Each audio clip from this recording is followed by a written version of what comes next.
Hey, Jackie. Good morning, Deborah. How are you? I'm good. How are you? I am good. We survived the um, time change. There's been winter. There's just been a little bit of everything. But here we are, sitting in a Yes, room with a with fire cozy and a, fire. Oh, and, cozy fire.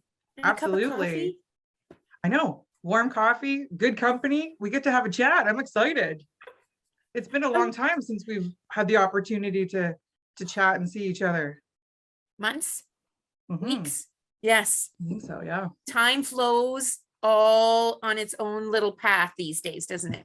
Absolutely. Absolutely. So with that being said, though, I should say I know you. So why don't you give a little introduction and then I will, because you know how that usually works. So why don't you tell everybody about you? Awesome. So my name is Jackie.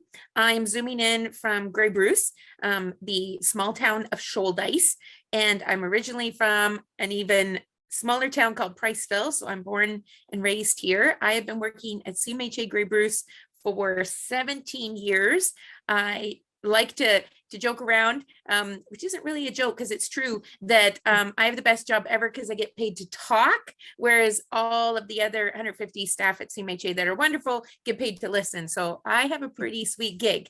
And most of the days I talk with puppets. So we talk about mental health and all of the social issues affecting kids, all the way from JK to grade 5. And then we go right into the classroom from everything grade 6 and up. And this is how we've been doing classrooms. So, it's Yeah, kind of nice that we get to talk like this today too. absolutely. Yeah, so you're 100% more versed in this than I am. I do as well get paid to talk and get paid to listen. So, that's just one of the things. It's actually I'm very much like you where I love my job because I get paid to talk and get paid to listen, but also I'm obviously doing it, every day and any day. So for those people that don't know me, I'm Deborah Van Berkel, and I am a therapist, a psychotherapist here in the wonderful but yet rainy, very rainy today, Lennox and Addington, specifically Napanee. And we're also dairy farmers, and we farm in Odessa, which is only about 15 minutes from here. So um, I came into actually my office just because with rural Ontario with the internet, I wanted to make sure that I was able to sit with you today and have this chat. So, wanted to make sure I came in and so that we can do this today because I'm very excited that we get to talk about mental health. Yay, right? It's our favorite Mm-hmm. thing to talk about. Pretty much, yeah. Yeah. Right now, especially right now, and how things are going with mental health, especially in Mm-hmm. the ag society, in the ag community right now, it's getting so big, and people are talking about it so Mm-hmm. much, and it warms my heart. It's probably one of the biggest things that I'm love seeing right now is the fact that people are talking about it, which has always been my goal since I started this, getting people to have that conversation. I was joking around the other day. So I do a Wednesday wellness chat on the radio on Mix 106 in Owen Sound. And I said there was a few months kind of, I think in the summertime, one of our videotaped chats got more views than the animal shelter bringing the puppies in on Friday. And I'm like, how is that for a sign of the times that more people listen to a wellness Wednesday minute about mental health than checked out the cool puppies that were available at the animal shelter? And so I took it as a huge win. And I thought, that's a great silver lining of all of this that we've been through the last little while. Absolutely. And there has been a lot going on lately, especially lately. There's been so many things happening all Mhm. across Canada, all over the world, but really across Canada. And for the last little while, that have just really sparked that conversation, right? That just, it's getting people talking. Like the times are changing. People, are uncertain as to what's happening. And so that conversation is, I think, starting more a lot amongst a lot of people. Yeah. And what's really great about the conversation is every time two people talk about mental health, a myth gets debunked in that, oh, we can't talk about this. Well, guess what? We just did, and it was okay. That's So I know right. that was the first thing we wanted to talk about right off Yeah. the hour was the myths connected between farming and mental health that have been generations in place, and what we can do to change that. Exactly. So with that being said, so let's look at that. So let's talk about that one right away. So looking Mhm. at mental health, my biggest thing is the mental health versus mental illness. Yes. So for those people listening, what would you tell them? So what mental health versus mental illness? What do you say? So I always say mental health is something we all have. I have a brain in my head and I have a heart in my body, which means I have thoughts and feelings. So I have mental health every single day. And our job is to have the best mental health possible. But every now and then, biology of the brain, a pathway just isn't working the way it's supposed to. So now I might live with a mental illness, which is no different than living with diabetes, living with a different part of my organ in my body that isn't working. There's treatment and support and help. And with the right amount of people in the right amount of time, I can still be me, even living with these illnesses. So that's how I explain it. Absolutely. And I 100% completely agree with you.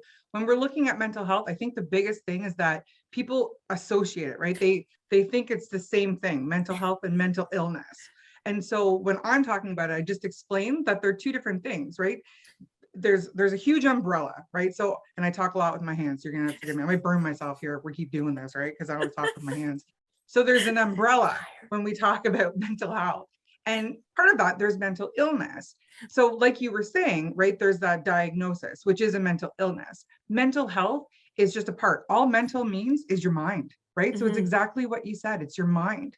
And it's a part of every single person. We look at, what's healthy, what's unhealthy when we look at the mental health, right? So you can function every single day. Lots of people can have a diagnosis with a mental illness and have great mental health. And then there's people who don't have a diagnosis with a mental illness and who have poor mental health. And I think that's the biggest myth that people really don't understand, is that it's a part of every person. Every single person has it. It's just a matter of what kind of comes out and what they know about it and what people are saying about it. So I really like to make sure that people understand that there is a difference when we talk about mental health versus when we talk about mental illness. And really for today, we're talking about mental health, right? And that's the biggest thing, is that we want to be able to talk about mental health in the ag community, in the ag industry, and really focus on that part for the community and what that means to everybody. And I think this is really good for us to be able to kind of go through and bust out these myths so that people have a better understanding. Absolutely. And I think one thing too that sometimes people, another myth people have around mental health is that having good mental health means you have to be happy all the time. And that's a myth. I'd loved it, because mental health is about all the feels. We're all going to have different feels every single day. It's about what we do with each one of those feels that comes with having good mental health. Do I have something in place for each one of those things that I'm feeling today or yesterday or last week or next week or an hour from now? And so I think that's important too. Absolutely. And like I say, and it happens a lot of time in practice or just in everyday life, is you cannot be happy like 100% of the time. And if you are, then that raises concerns for me as a therapist. We're going to be having some chats about that, because it's not all puppies and rainbows every day, right? So we need to be able to feel everything. Like you said, it's all the feels, right? And there's normal reactions to situations. And I think that's the biggest thing for people, is that, well, I got to turn it around. I got to be positive. How do I make this spin? How do I do this? And so my question is always, well, why do we have to turn it around and make it positive? Right? So this is a not a happy situation. This is a very crappy situation. So what stops you from feeling crappy about it right now? And people are like, oh, well, I thought I have to like turn my mind around and make everything like happy and, see the bright light and see the silver lining. And it's like, that's not the case, right? We need to be able to feel everything. That's why there's a whole range of emotions, right? Yeah. Being able to kind of go through it all. And so, like you said, being able to kind of have all of those feels, right? And be able to kind of react the way you're supposed to be reacting. And that's the thing when we think about agriculture is we all are going to experience loss. We all are going to experience the death of someone close to us, or the change in a relationship, or a big move, but then you add on the additional stresses of our farm communities that is like weather and crops. Like how do you see the silver lining in a big old flood, right? Like there's so many extra things that can get added onto the plate of our farmers. Yeah.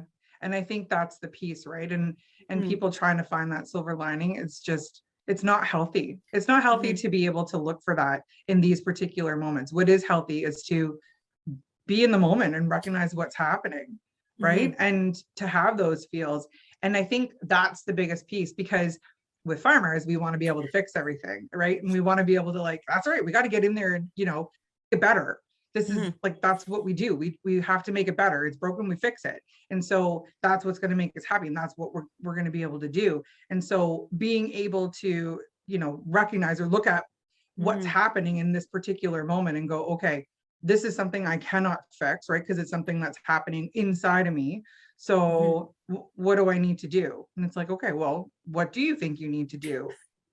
Right. And that's where people were like, okay, well, this is crappy and I feel like crap. And it's like, well, that's a normal feeling, because it is a crappy situation, right? Especially with everything that's happening, like, the weather, like you were saying, like there's so many people that, you're trying to beat the weather and you're trying to have these, like the hurry up and wait game and beat the clock and all of these things. And that takes a toll. Like, you're constantly in that like sense of urgency state of mind. Like you gotta go. And your body is reacting to things. So your mind is not going to be like, oh, this is the time that puppies and rainbows come out and this is so much fun and let's do this. It's just not going to happen.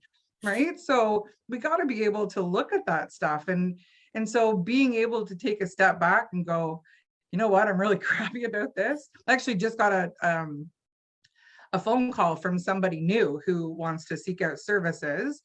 And so we got talking about things, and he's an older farmer and his son came back to work on the farm with him.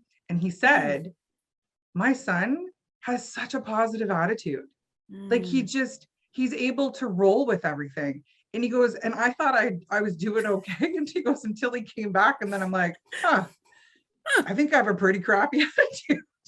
And so they got talking about it. And so I was, like praising all of that, just saying like, that's great that you guys were able to have that conversation. And he said, I found out that my son ended up going for therapy, like when he was off the farm, like working off the farm. And he was talking about how beneficial it was for him just to learn that everything was okay, right? To, how he's acting to like reacting to everything was okay. And then coming back and sort of emulating that on the farm. And then the gentleman that had called me was like, I want to be like him. He goes, I can't believe I'm saying it, but I want to be like my son. I want to have a more positive attitude and not constantly be looking at, everything through this lens that I'm looking at it through, right? That negative. And he goes, I realize that it's not always going to be, happy, and I can't always make everything, 100% right, but I want to be okay. And I was just like, wow, like, honestly, just the fact that you recognize that and are seeking out, just that conversation to have because of your son, right? Recognizing that, it's amazing. It was amazing to me. And this just happened like a couple of days ago. Like it was so awesome to hear, right? So the fact that, want to learn to change that, but recognize that it's not always going to be the 100%, right? So that's awesome. Really... and it's like 2 steps ahead of what sometimes we're coming into a situation.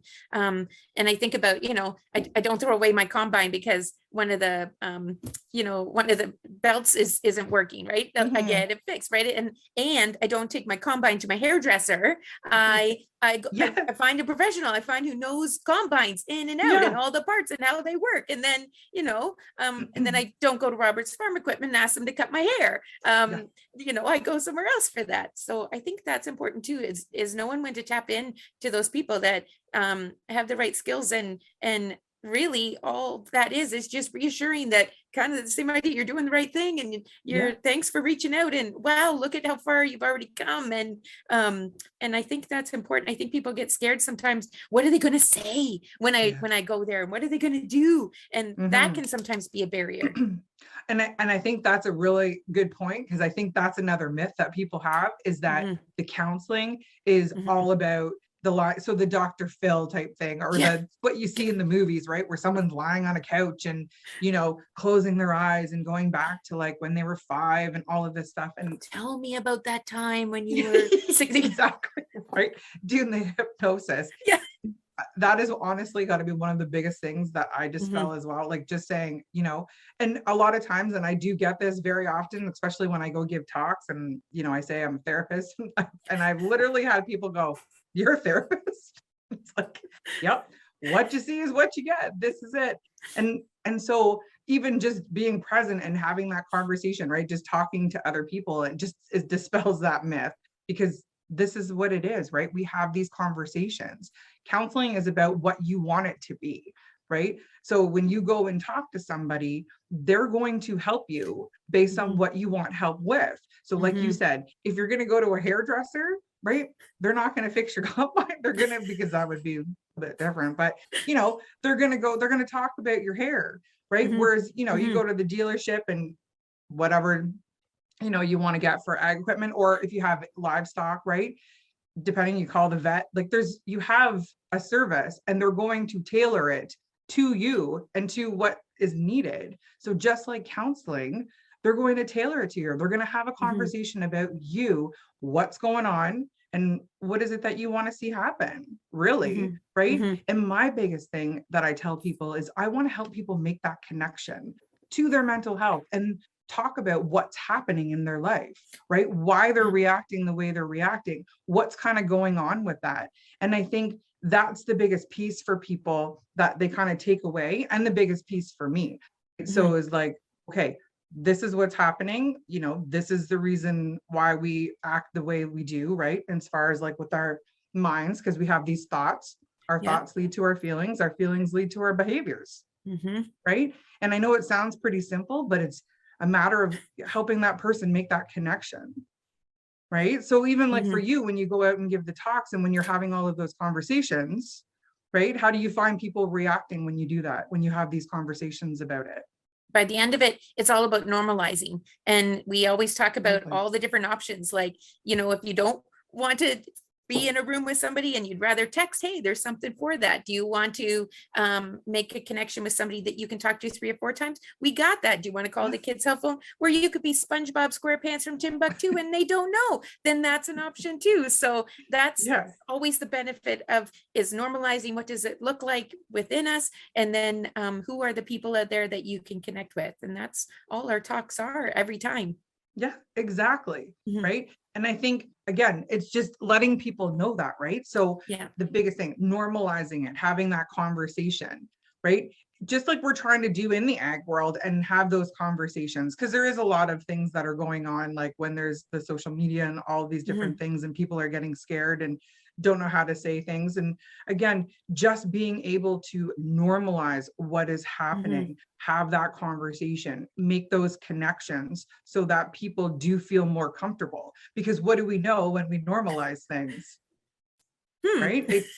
We know, then we have that information, we're armed with the information, and Yeah. then we can decide. It's no different than, like you said, with the combine piece, where you know you hear something, you've been driving the combine for years and you hear something, and that if that doesn't sound right, what do I need to do? I either need to try and fix it, or I need to bring somebody in who can fix it, Yeah. right?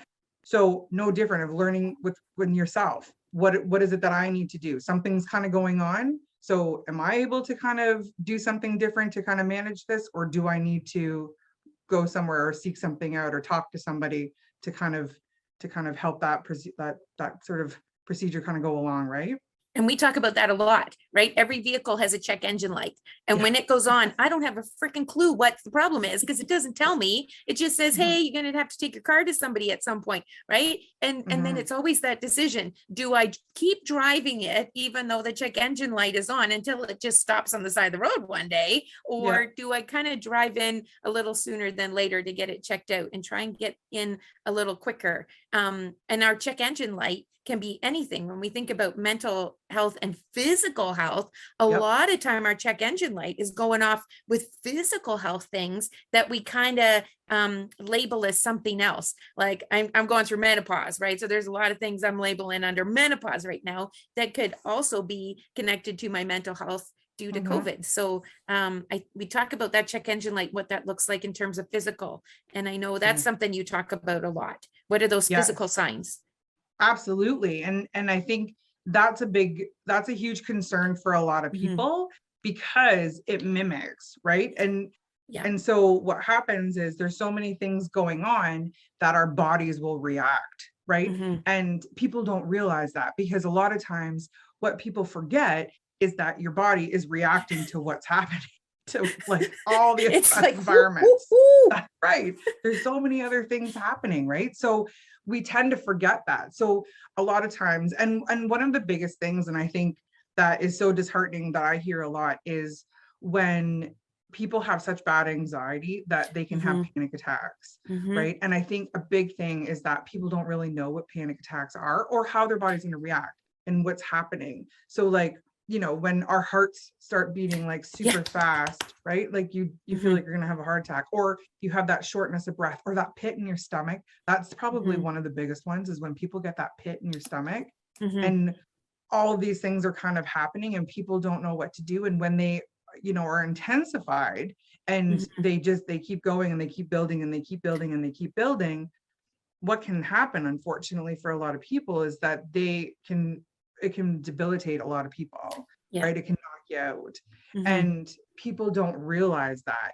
And I've had farmers and I've had clients, and it's so sad to see, but you know, I've had clients that have gone to the hospital and who have suffered panic attacks, and to have the doctor say, there's nothing wrong with you physically, you know, this sounds like panic attacks. And so now the farmer is like, I don't even know what that is, right? And they're being told that it's going on in their mind because it has to do with anxiety and it has to do with whatever. There's so many things going on, stress, all of that.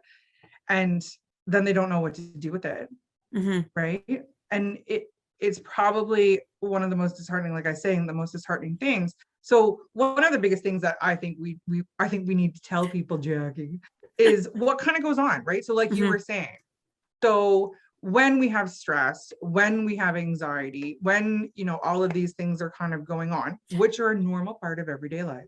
Yepper. What are some things that you've heard that people tell you about that they have physically going on? So I definitely think of the pit of my stomach because my appetite can really change one way or the other. Sleep because when anxiety is present, boy, does it love to be present at night at 2 or 3 o'clock in the morning. So that's part of it. And then totally too, when I like my I think of it like that same feeling you get before you ask out a person for the first time, right? And that your chest, you know, clenches, and or you go to sign your first mortgage, or it's the day of your G2 test. Those are all normal parts of anxiety, but like you said, can build and build and build, and then sometimes they get in the way of doing our normal day-to-day stuff. And that's when I realize, you know, hey, this is maybe time to tag in somebody to help me. Absolutely. And I think that's the thing. And with farmers, what can happen from what I've learned is you get used to working at a certain state. So all of these things may be normal because it's just something that happens every day. Well, I always have a pit in my stomach. I always have, you know, tightening in my chest. I always have shortness of breath, or, you know, a headache or whatever. And so it's like, okay, well, what's kind of going on? These are things that we need to kind of look at. And then what can happen is when they do put in strategies, or when, you know, things start to sort of work out. So let's say the seasons change, or, you know, the environment changes and whatever, and they start to come down a little bit. then their resting state looks a little bit different. And then it's like, oh, wait a second, I don't have all of this going on. What's kind of happening? And then it's almost like it's missing and they don't know what to do. Yeah. Right. Yeah. And so being aware of all of that and what's kind of going on in your body and making that connection to what's happening, you know, every day, what you're thinking, all of that. So like you were saying, those at night, those racing thoughts, because you can't get to sleep, right? Because you're, you know, you're like, okay, what did I get done today? And then you run through the day and you're like, da, da, da, da, A to Z. And then you go, okay, what do I need to do tomorrow? And you just, it keeps going. And then you can't sleep. And then a lot of times because you're so busy, you don't eat, or you overeat, or you eat like crap, or, you know, try to do all of these things. And you constantly have these headaches and, you know, all like everything is just different. Right. And for a lot of people aren't having sex. A lot of people aren't having that connection. They're not going out. They're too tired to go out, or they're withdrawing. They don't want to even be around people or do the things that they would normally do. Right. All of that. And I think that's a big thing too, right? When we're looking at what's kind of going on is what's happening inside. And so you can start to see that stuff, right? So somebody else, like for you, like I could see that in you, right? When you're not able, like, you know, there's so many things going on and you're like, go, go, go. And I'm like, oh, Jackie, like what's happening right now? And you're like, I just have all of these things happening right now. And again, I can see that, right? And I think that's another myth for people is I can see mental health. Anybody can see mental health. People will say, you can see a broken leg, but you can't see mental health. You can absolutely see mental health. Absolutely. Yeah. 100%. All of these things, they may be going on the inside, but you can see it in somebody, right? Especially when you know them. So like I said, I know you, so I know, you know, what I can see of you. I know when there's things going on or something's off or something's different. You can see that stuff. What do you think? Yeah, 100%. Because I know we all have our own thermostat. We were talking about that, right? That I like my house at 28. My husband likes it at about 18, right? We all have our different thermostat, but our thermostat is our power, right? Like it's because if we were to log on today and I hadn't had any coffee yet, or I wasn't singing as part of the introduction, right? Because that's what I love to do, then exactly, you see that something's missing. And I always think of catching things that are different with people and noticing those things. If I ever catch myself saying about somebody, oh, that was weird, why'd they do that? Or what the heck is wrong with them today? I caught something. I saw something in that person, and I just need to ask about it. Hey, I noticed this. Is there something going on? So I agree 100%. You can always see it and you can hear it in how a person talks about things. How much longer am I going to have to deal with this? Or, you know, how long is this going to go on? Or why do bad things always happen to me? You can totally hear those things in person's conversation. So I 100% agree. It is just as visible as a broken leg. Absolutely. And I think that's one of the biggest questions that I get a lot from people is, how do I see it? Like, what signs do I look for? Right. And that's it. Like you were saying, it's something that's off. You know this person, right? So we're not talking about, you know, 8 counties away and you're driving by and you see something that you've never seen before. We're not talking about that. We're talking about people you know and people that are close to you or you yourself, right? When you start to kind of notice, like you said, that internal temperature starting to change. A lot of times it's that quick to anger type thing, right? The miserable miser type thing, like where things didn't really bother you before, but now it's like you're quick to be, you know, irritable and judgmental and snappy and all of that stuff. And people don't want to be around that, right? And a lot of times people be like, I don't want to be around myself when I'm angry.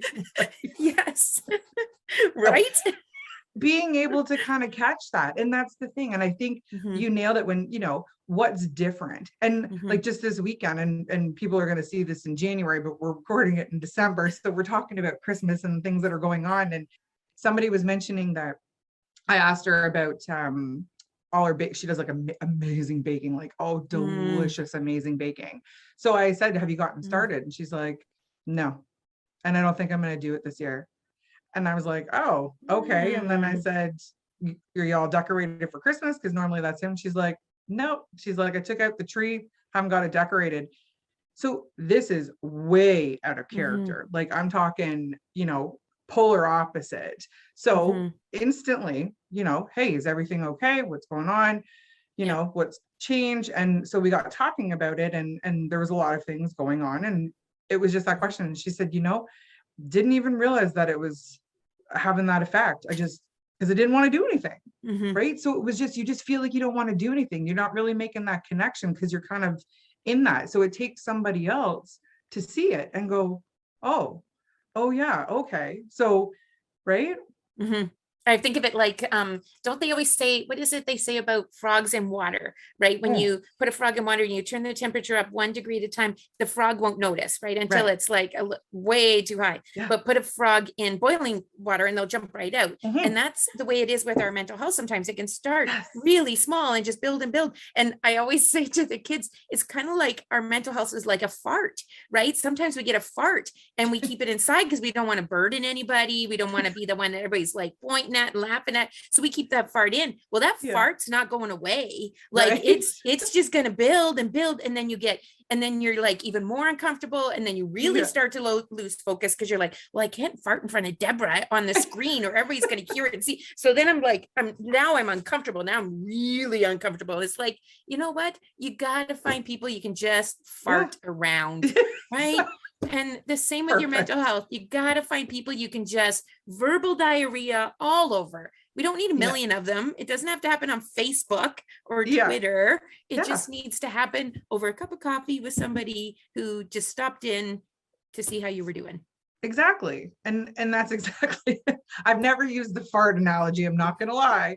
I now will with kids though, because I think it'd be perfect for my kids. The boiled frog effect though, that's a common thing that I say to people, and I just say the boiled frog effect, and people are like, yeah, because that's the piece. You're sitting in it, you don't realize, and it gets hotter and hotter and hotter, and you stay in it, right? You don't realize it. And like you said, if it's boiling and you throw it in, you're jumping right out. So again, these are all things, and I think that's one of the biggest things, like for people, is that they think you can't see it, but you can. It's just that listening part of things, right? When you hear something that's off from anybody, right? Even like when people are talking, because suicide is probably one of the biggest things that people just don't want to talk about, that don't want to go near that topic. And I can appreciate that. People don't want to talk about suicide. It is not a fun topic, right? Even as a therapist, I don't want to talk about suicide all the time because it's not a topic that people are always comfortable with. And I think that's the piece of it. So that boiled frog effect is that people know something is a little bit different, but they're like, do I say something? Do I not say something? Like, how do I say something? And you know what? It's just the language piece, just having that conversation. Yeah. Right? We're just having a conversation. We're asking what's going on. And then we listen to what they say. And drink coffee and eat cookies. Like, there's nothing wrong with that. Yeah. Absolutely. You make it what you make it, right? So you can, so some people want to drink coffee. Others, prefer different kinds of beverages. It's all what makes you comfortable, right? Again, looking at unhealthy ways. But, it's that piece. You make it your own. And you ask those questions, like how you're comfortable. You use the language that works for you. Hey, what's going on? Like that seems, like the Christmas cookie thing, like, that's different. So what's kind of happening? No different than when you're talking with the ag community, right? With farmers, with men, because men don't want to have those conversations, which is funny because men always have those conversations, but they use their own language. Yes, exactly. Right. So we would say to each other, like hey, did you get your hair cut? Oh, is that a new outfit? We ask each other questions all the time. Guys are the same. Hey, is that a new combine on the field I saw you with last time? Right. Like we do it. We ask, we just don't always do it about mental health. Right. And I think we do it a lot though when it comes to the mental health piece, because we're checking in and seeing how things are going. And some people will say things and some people will not say things, right? Depending on what's kind of happening. But I think it's that language piece. And I think people think that if I say something, then I'm going to trigger it. I think there's another myth that people, if I say these things, then I'm going to make them think of suicide. I'm going to make them think they're depressed, or I'm going to make them. It's like, wow, if you think that, like, that's a lot of power that you're putting on yourself, right? Right. I often use the condom conversation, right? We hand out condoms as a preventative, right? Handing out condoms doesn't just make somebody go, oh my God, I got one in my hand, I have to go use it right now, right? And the same with suicide. Asking about suicide doesn't put it in their head. It doesn't give them the idea when they didn't have it already. It's a preventative tool. It gives permission to have had those thoughts and to talk about it and go, well, this is a safe space, just like condoms create safe spaces. Yeah. So that's how I've often looked at the suicide conversation. Is prevention. It's safety. Absolutely. Safety is, I think, the biggest thing, right? And by safety, it's talking to people that you're comfortable talking to, right? And when people start, and we go back, and let's go back to that normalizing piece. So when we talk about it, when we say the word, we normalize it, right? Yeah. There's nothing different about it. So and if we look at it in the same sense along the lines of cancer, let's say, so think about this, 50 years ago, you couldn't say the word cancer. You'd be like, cancer, right? Because it was, oh wow, you couldn't say it. And so people were scared. And, if you knew someone that had cancer, you didn't talk about them, or you didn't ask them how they were doing. Oh, you tiptoed everything. And now look at cancer, right? There are so many fundraisers, and it's so well supported across the world. And people are talking about it, and people are supported. And there's so many different things that you can access to get that support. And now it's not a taboo subject. Everybody talks about it. Nobody's scared, right? People like flat out will tell you what's kind of going on. And it's how a person reacts, right? Like whether or not they're like, oh, like, what do I say? What do I not say? But if this person seems okay talking about it, then I can be okay talking about it, right? So that's the same with mental health and suicide and all of this stuff, right? Being able to talk about it is what normalizes it, having these conversations, right? Just getting it out there. I've often thought about therapists, right? There's lots of therapists in this world. Like I've been to a physiotherapist, I don't know how many gazillion times, because I put my back out or put my, I've twisted my knee a few times. And yeah, you're going to have to go see them quite a few times. And yeah, it's going to hurt the first couple of times, but then it gets better as you go. And eventually I'm graduated from my physiotherapy, and I go back if I need it. And I've often thought it's interesting how we've sometimes treated psychotherapy different, that we sometimes don't seek it out until we're way past when we need it. And I've often wondered why we didn't just all have our own kind of, like we all have a dentist, why we all have a therapist we just checked in with once a year. Like we would go to our dentist to get our teeth checked. We don't go to get a cavity, we go to prevent them. And then if a cavity does show up, or an abscess tooth, or it's really bugging me, I don't have to seek out or look for those supports. I know exactly. I just call my dentist. Hey, I need an appointment. I've often thought, it's too bad we didn't structure our mental health like that we all just had a therapist right from the get-go, right from kindergarten, right? And just do that check-in once a year. Absolutely. But I know there's places we can do that. So I think of like the Wellness Together site that they brought out during the pandemic.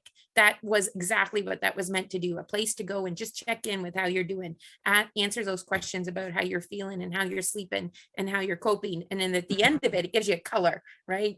Green, yellow, red, right? Green, you're doing okay, right? Keep doing what you're doing. Yellow, you're doing great. Keep doing what you're doing, but maybe add a couple more things. Red, now's the time to check out the directory and see if there's somebody out there you'd be willing to chat with.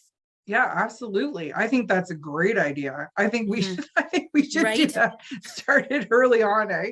Start everybody when they're kids and being like, okay, you got a dentist, you got a doctor, you got a therapist, we're good, we're covered. We can do all of these things. And then at least they can resource out whatever needs to happen after that.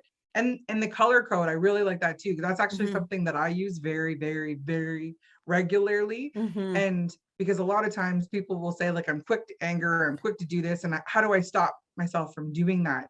And I think with the color codes, like you're talking about, it's recognizing that, right? So green, you're good, everything's kind of copacetic. You get into the yellow, you kind of have, and actually in some people's minds, it's always put it to the Goodwood, but we're not going there. We're saying yellow is the cautionary, right? And so getting them into the red, right? Because we don't want to get to the red, we need to stop. So being able to kind of hover just above the green and then the yellow piece to know where we are so that we can stop ourselves from going into the red, right? So for like instance, talking about it, if we're in the green and everything's okay, and then we start to kind of feel off and like something's kind of going on, or we're feeling like crap, or, things are happening that are outside of our control and we're feeling out of control as a result of it. So we start to climb into that yellow, and then we start getting like grumpy and we're snappy and all of that. And then we're hitting the red. it's when we start to recognize that in the yellow, right? Those pieces, and being able to say, okay, this is, out of character, this is out of the norm. How do I get back down into the green? And I think that's a great way that you described it, and sort of being able to transition that into other ways of life, right? And being able to look at that. And I know that's something, I just got to make a shout out because we have you in the space right now. In the Know was created to kind of have these exact conversations, like that longer than just an hour that we have today, about what that looks like and what it sounds like, and practice having conversations and talk about those colors. Can you talk about In the Know? Because I think you've had a big hand in that. Of course I can talk about it. One of my favorite subjects. Yes. Right. So I know. Wow. So yeah, In the Know is, the mental health literacy program, the psychoeducational program that was developed at the University of Guelph, at the hands of Dr. Andrea Jones-Bitten and Dr. Brianna Hagen, along with the stakeholders group. So the stakeholders group had a really big hand in this, and I got to be fortunate to be a part of that. And so they were using that guideline. So it was all the industry professionals, and they created this literacy program for just that, for mental health, so that it was tailored to the ag community, right? So that people in the ag community had somewhere to go that was just for them, because there's so many workshops out there, right, Jackie? We attend them, we do them. There are so many. When it's tailored to a certain population, that means that it's going to be about you. There's going to be examples about you. There's going to be and by you, I mean the ag industry, right? So I was very fortunate to be able to pilot it. So I got to do the presentations, and I'm now fortunate enough to do the training for all of you wonderful people at CMHA, and as well across Canada as well. I've done quite a few trainings now. And with that, it's being able to, like you said, have these conversations. So we talk about mental health, right? We talk about the anxiety and the stress and substance use and suicide and depression, all of it. We talk about listening and how to listen, what empathy looks like. And it's all specifically for ag. It's all targeted at that. And what I mean by that is there's examples, right? So how to have that safe conversation. How to, like you and I were talking about, how do you recognize when somebody's having a rough go? How do you know when the farmer's having a rough go? Well, you can see it, right? And it's having that conversation. How do I address it? So being able to kind of look at all of this information, and it's a 4-hour workshop for people that don't know. And with that, there's also lunch and breaks and all of that, because we got to be able to feed our farmers, right? Be able to get them in and then have that conversation. And again, we want to be able to normalize all of this, and being able to just talk, right? And then have people engage and involve, and have these discussions about what it looks like to them, and how they feel about it, right?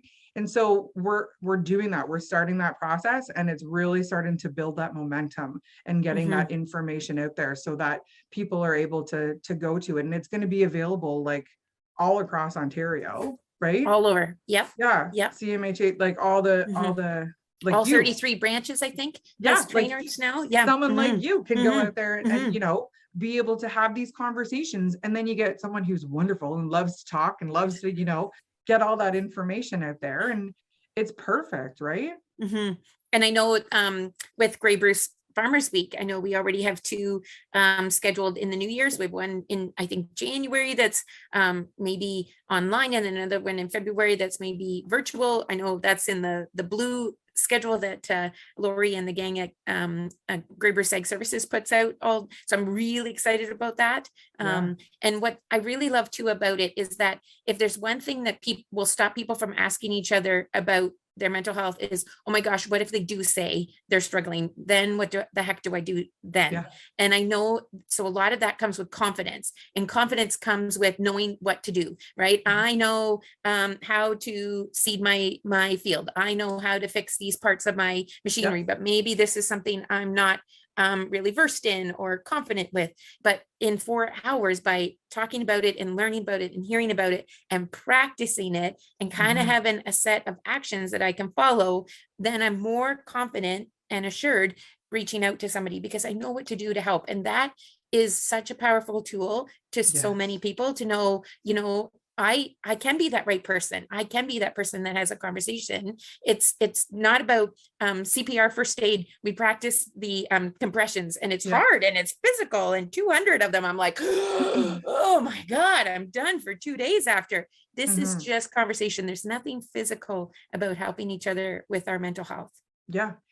And I think you raise a good point too. And talking about that, right? Where you become comfortable, because what do we know? Power is knowledge, right? So when we have that, and like you said, it builds up that confidence. And again, the biggest thing too is when you take away from this, right? These takeaway messages is it's okay to not be okay. And the other piece is it's okay to not know exactly what to say or how to respond in every situation. It's just having some knowledge of, you know, the mental health world, right? What does it look like?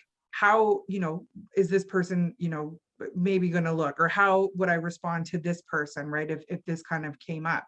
And the biggest thing is that you can say, I don't know what to do or what to say right now. And that's okay. That's it. That's all you need to say. Like, I don't know what to say. And I'll give an example. And I think I was telling you about this. So someone that I know, I won't say who it is, but we'll say that there was a person that came into our home and had to fix something. And so they came in and we were having a conversation, and then my husband happened to come in. And so anyways, they were outside talking, and they got talking about hunting. And so the guy said, oh yeah, I'm going to go, but I don't have access to my guns this year. And so my husband just said, oh, were you not? Because I think he had almost, like, he was forgetful and almost not getting his license or something. And so he's like, oh, did you forget to put it in or whatever? And he was like, oh no. He goes, I went to the hospital. And so my husband kind of stopped, and he goes, yeah, they had to call an ambulance, and I got the hospital. So when that happens, they take your guns away, and then you got to go through, you know, the firearms and all of that. And so my husband, without skipping a beat, just said, that sucks. And he said, yeah, it totally does. And they had a conversation, and it was just as plain as day. And I was standing there and I thought, wow, like, it's just that, right? It was not something that was completely, I'm sure it wasn't 100% comfortable, but again, it was a conversation that was just happening, right? Because it's just that response to it. It was something that was there. Don't know what to say. That sucks. Yeah, absolutely. That does suck. And then they were able to talk about it, and then they just flowed into, you know, hunting and going to a camp and all that stuff and all the fun things that happen anyway. So, right. And that was it. That was the conversation.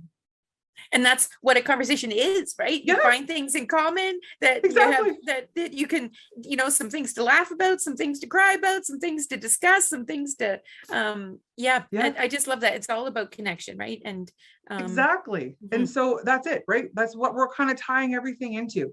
Talking about the mental health, talking about normalizing things, talking about how to respond. And these are all things that, you know, people can learn and people can become comfortable with if they do, you know, if they take things like in the know, if they've never had any dealings or don't know how to deal or don't know how to, you know, what to do or how to respond.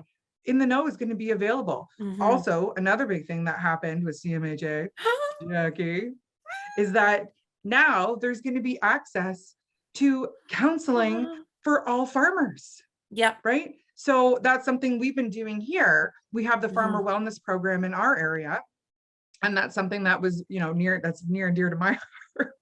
So being able to kind of got that started a few years ago with LNA, Federation of Agriculture, and we were able to fortunately start that here. And now this is something that the ministry and CMHA and the University of Guelph are all, and OFA are now all partnering on, absolutely coming together so that CMHA is going to be able to offer the offer the services for counseling for farmers.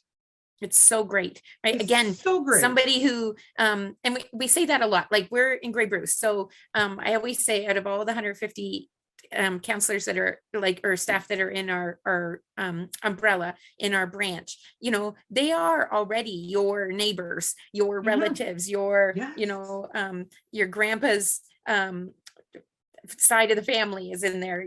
They live down the road, right? So these are all people that are connected in some way already. This is just strengthening that connection and also increasing access. And access is such a big thing, so that when you need it, you can get it and you can access it, which is so important. Absolutely. And the fact that this is all targeting the agricultural community, Mm-hmm. right? Targeting them. They get Yeah. they get all their own services right now. Yeah. And Yeah. it's, it's powered by people like you, right? Mm-hmm. And CMHA that get to come in and be able to offer such an array of services and be like, okay, what do we need? What do you need? What can Yeah. we do? How can we help? Right? We got this. It's like a menu board. Like there's 150 things, and it's Mm-hmm. all for them that they get to choose from, right? And it's being able to kind of help so that, again, give them that knowledge, give them that information, Mm-hmm. dispel these myths, right? Get Mm-hmm. rid of the wrong information. I almost swore there. Get rid of all this wrong information. I filtered it. I'm very proud of You myself right did now. well. Thank you. I am. I'm very proud of myself that I did not swear there. Right. So getting rid of all this wrong information Mm-hmm.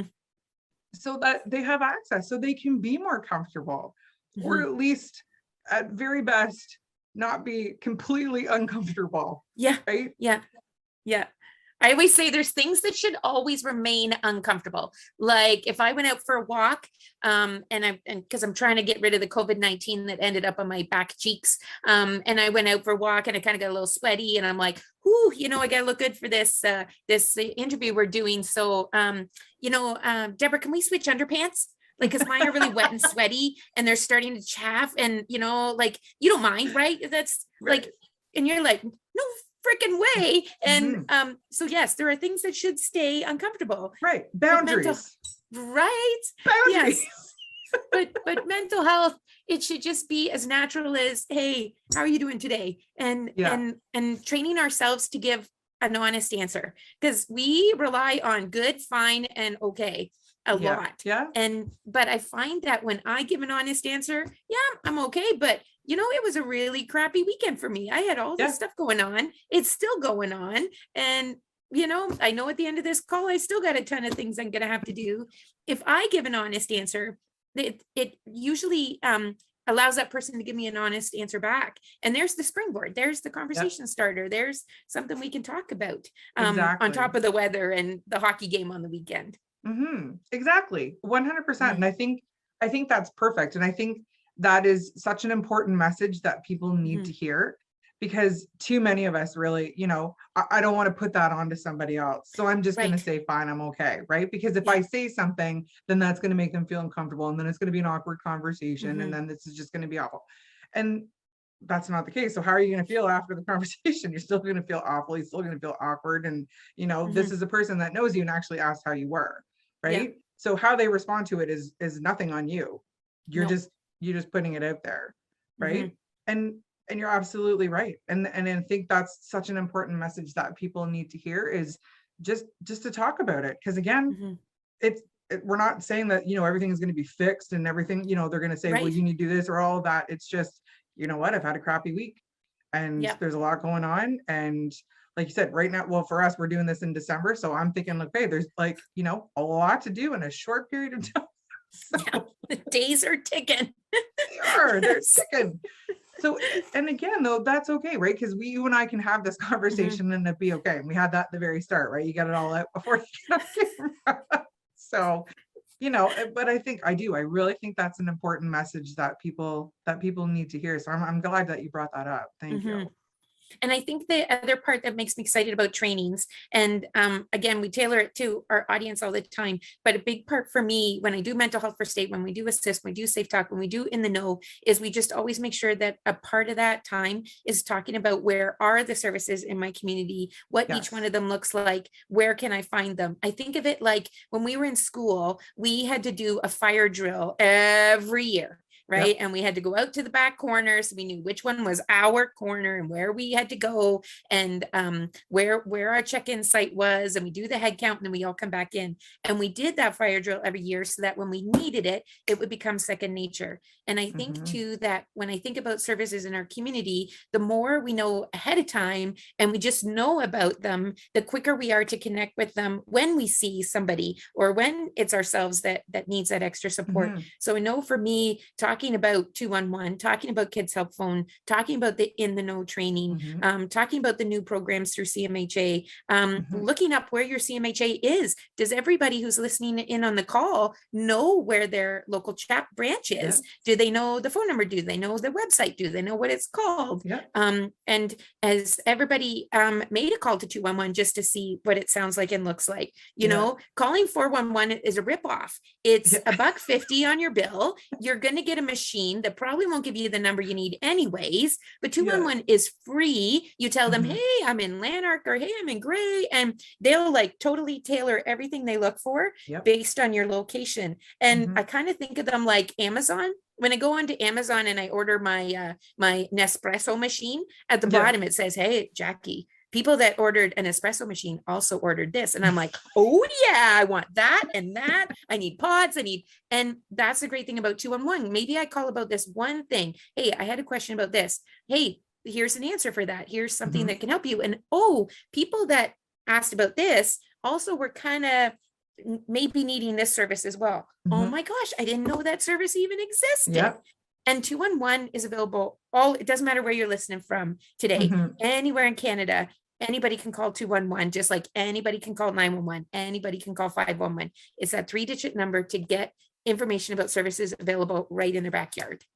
Absolutely. And I think that's great. And it's an invaluable resource that is available to any and everyone. And it's so easy to use because you can even go online too, right? You don't just have to call it. You can actually just, if you're sitting at your computer just to check it out, you're able to do that as well, right? And I think that's an important thing. And I think it's an important tool to look at what is available to you, right? What's available in your community, what's going to be available for all the ag people, all of that. And being able to kind of have everything sort of at your disposal, like you said, going on Amazon, which is funny because I just did this yesterday morning, literally, and did the whole you viewed. So I actually picked something else up. Yes, I did. I know. Perfect. I actually did that. No word of a lie. So absolutely being able to kind of, have those resources.